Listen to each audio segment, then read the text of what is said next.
কাইলৈ দেউতাৰ সবাহ তাৰ বাবে সকলো বস্তু যা যোগাৰ কৰি থকা হৈছে। আমাৰ এখেত যিহেতু আহি পালে সি দহাৰ দিনাখনি তিলনীৰ পাছদিনাই আহি পাইছে।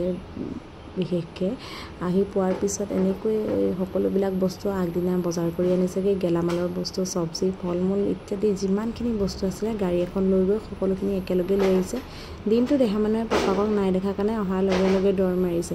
তাৰপিছত মই তেওঁক সুধিলোঁ কি কি আনিলা, কেনেকৈ আনিলা। তেওঁ ক'লে বোলে সকলোবিলাক একেলগেই লৈ আহিলোঁ, হাতত সময় কম আৰু সেইদিনা বতৰ মানে ইমান বেয়া আছিলে। সেইকেইদিনত কাম কৰিবলৈ বহুত অসুবিধা হৈছিলে, সেইকাৰণে পেণ্ডেলটো আমাৰ আগতীয়াকৈ দি দিয়া হ'ল। ৰাতি এইখিনি বস্তুখিনি মই গোটেইখিনি চেক কৰিলোঁ এবাৰ, মানে সকলোবিলাক অনা হ'ল নে নাই। চব্জিখিনিও, গেলামালৰ বস্তুখিনিও সকলো, তামোল পাণ ইত্যাদি ফল মূল সকলোখিনি একেদিনাই অনা হৈছে ৰাতিৰ ভিতৰতে। মোৰ মানে বৰ্জনাজন আহি তেওঁ মানে সকলোখিনি চাই লৈছেহি এবাৰ আহি, আৰু গাখীৰো একেদিনাই লৈ আহিছে। গাখীৰ আমি 5 মোন আনিছিলোঁ, পিছত আকৌ 2 মোনমান বঢ়াই আনিলোঁ। তাৰ বাবে মানে কম হ'ব বুলি ভাবিলোঁ, মানুহ সৰহ হ'ব নিচিনা লগা হ'ল। যিমানখিনি নিমন্ত্ৰণত হ'ল ভাবিলোঁ সকলোৱে আহিব।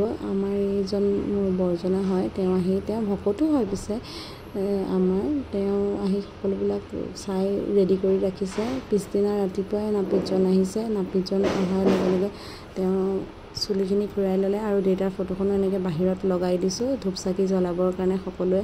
ময়ো সোনকালেই দেউতাৰ ফটোখনত ধূপ চাকি জ্বলাই ল'লোঁ। জ্বলাই লোৱাৰ পিছত সকামৰ দিনটো আজি বিশেষকৈ অকণো ৰেষ্ট নাপাওঁ, গোটেইখিনি কাম কৰিবলগীয়া আছে। সকামটো দিনে ৰাতিয়ে হ'ব যিহেতু, ৰাতিলৈও নাম আছে আৰু মানে সকলোবিলাক মানে টাইম হাতত বহুত কম, সেইবাবে ভিডিঅ' বেছি ল'ব নোৱাৰিলোঁ। আৰু মানে কি হয়, আমাৰ ইয়াত সকলো ভকতকে এখন ফলা তামোল দি পেলাই নি সেৱা কৰিব লাগে। তাৰ বাবে মই এনেকৈ বঁটাখন ৰেডি কৰি ল'লোঁ আৰু বাকীখিনি নেক্সট ভিডিঅ'।